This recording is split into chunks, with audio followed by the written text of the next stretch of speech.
Giờ mẹ đi vòng vòng nhà bếp này nha. Đi vòng vòng nhà bếp này nha.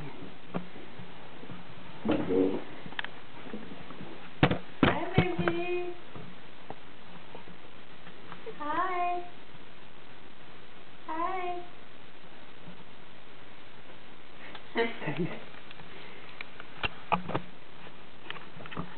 Wanted to use it. Come. Okay.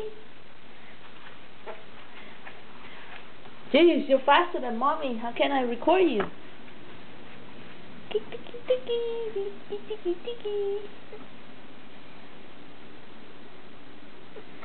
Ê, cho ngoại coi kiểu ngồi độc đáo của Mary nè, đi leo ghế nè.